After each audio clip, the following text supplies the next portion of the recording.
Gros imbroglio pour la France au Tchad.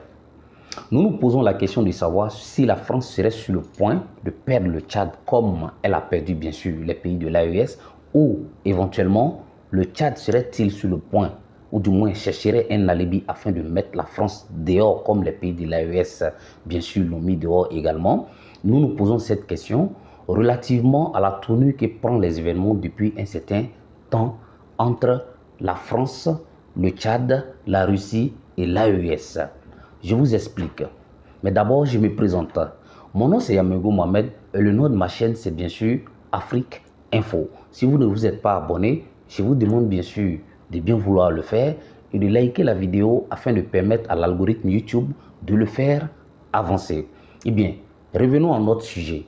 Quand nous nous posons la question de savoir si la France serait sur le point de perdre le Tchad également comme elle a perdu l'AES, cela est dû à la tournure que prennent les événements comme on vient de le souligner.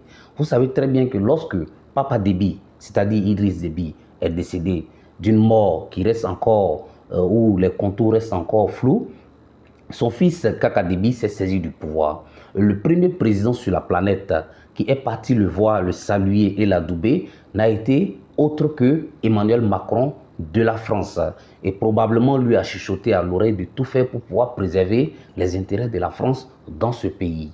Eh bien, chose faite, parce que Idriss Déby, autant pour moi Kaka Déby plutôt, a tout fait pour pouvoir se maintenir au pouvoir. Mais la tournure des événements ces derniers temps-là nous fait penser qu'il pourrait y avoir du gaz dans l'eau, dans les relations entre la France et le Tchad.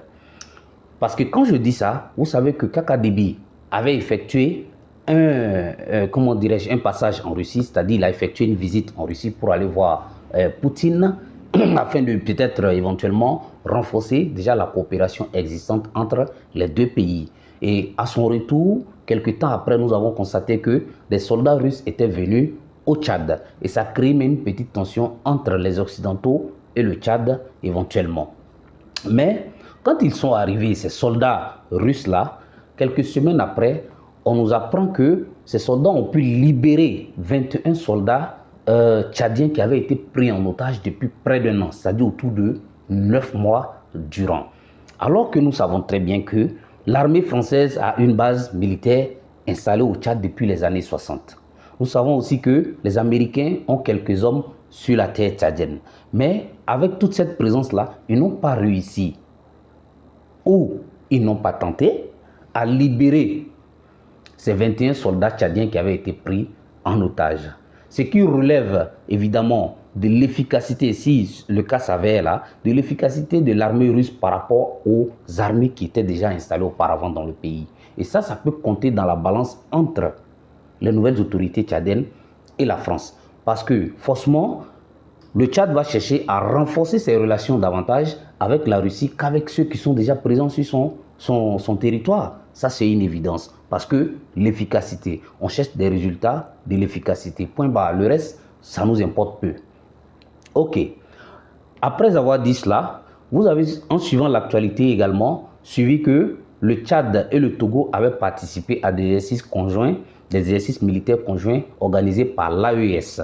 Et l'AES, tout le monde sait qu'elle est beaucoup plus rapprochée aujourd'hui à la Russie qu'à la France. Nous savons que l'AES et le monde occidental ne sont pas dans de bons termes depuis un certain nombre d'années aujourd'hui. Et donc, que le Tchad, qui ne fait pas partie de l'AES, qui a des militaires français, des bases militaires françaises sur son territoire, accepte de venir participer à des exercices militaires conjoints avec les pays membres de l'AES, cela soulève la question également de savoir le rapport qu'il y a entre le Tchad, qui est un pays encore, on va dire, quelque peu, si on peut se permettre de le dire ainsi, sous domination occidentale par rapport aux pays membres de l'AES. Eh bien, cela sous-entendrait que le Tchad et les membres de l'AES auraient forcément des accointances, des sous-entendus ententes, des collaborations, des coopérations qui peut-être à la longue ne plairaient pas à la France ou au monde occidental. Et donc, le risque est que, à un moment donné, il y ait tension entre la France ou le monde occidental et le Tchad existe avec ce détail-là. Si vous avez remarqué également, lorsque le ministre des Affaires étrangères de la Russie, M. Sergei Lavrov, a fait sa tournée en Afrique, il est passé par le Tchad également. Et lorsqu'il était en conférence de presse devant les journalistes, il y a eu un journaliste qui a posé la question à savoir s'il n'y aurait pas d'impact de leur relation avec la Russie sur déjà leur relation avec la France. Et au ministre des Affaires étrangères du Tchad de répondre comme quoi le Tchad serait un pays souverain et peut nouer des relations avec qui il veut, n'importe quel pays il veut sur la planète, et qu'il n'a pas comment dirais-je, de leçons à recevoir ou qu'il n'est l'esclave de personne, et donc il peut nouer ses relations avec qui il veut, quand il veut, où il veut dans le monde. Et donc, moi, pour ma part, je ne dis pas forcément que c'est ce que vous pensez, mais pour ma part, je pense que c'est un message indirect, subliminal, qu'on envoie à la diplomatie française. Parce que nous savons très bien que lorsque les pays membres de l'AES avaient eu tendance à se rapprocher de la Russie ou à renforcer leurs relations avec la Russie, la France n'était pas particulièrement d'accord, et on le sentait à travers leurs interventions, les interventions des diplomates français. Maintenant, est-ce que la France va prendre le risque d'intervenir dans le cas tchadien, au risque peut-être d'enflammer la situation et de donner l'alibi que la France et le Tchad attendraient par exemple de sa part, de demander le départ des forces étrangères, particulièrement des forces françaises de son sol? Est-ce que la France va prendre ce risque-là d'intervenir dans la diplomatie, de s'ingérer dans la diplomatie tchadienne, dans les affaires tchadiennes? Est-ce qu'elle prendrait ce risque-là? La question reste posée. Mais d'habitude, la France a tendance à répondre à ces genres de situations-là. Mais est-ce qu'elle prendrait ce risque, sachant très bien qu'il est probable qu'on lui demande de plier ses bagages également et de s'en aller, parce que le Tchad aussi est un pays souverain. Et avec cette occasion, cette opportunité, pourquoi pas de se rapprocher plus de l'AES et de renforcer leurs liens de coopération. Ce sont ces questions qui ont fait que nous nous sommes posé la question de savoir si le Tchad serait sur le point de chercher un alibi afin de mettre la France dehors, ou éventuellement la France serait-elle en train de perdre le Tchad également, comme elle a perdu les membres de l'AES. Parce que sachant bien que quand les Occidentaux collaborent avec toi, ils ne veulent pas que tu collabores également avec des pays, les pays avec lesquels eux, ils ne s'entendent pas. Donc, automatiquement, ces pays-là devraient être tes ennemis, alors que vous n'avez pas les mêmes intérêts. Eux, ils collaborent avec la Chine, bien qu'ils disent que la Chine est leur ennemi systémique. Ils collaborent avec la Russie. Dernièrement, on avait une vidéo qui en parlait, où la France est le premier pays européen qui achète encore numéro 1 dans l'achat du gaz russe. Donc, il y a une coopération, quoi qu'on dise.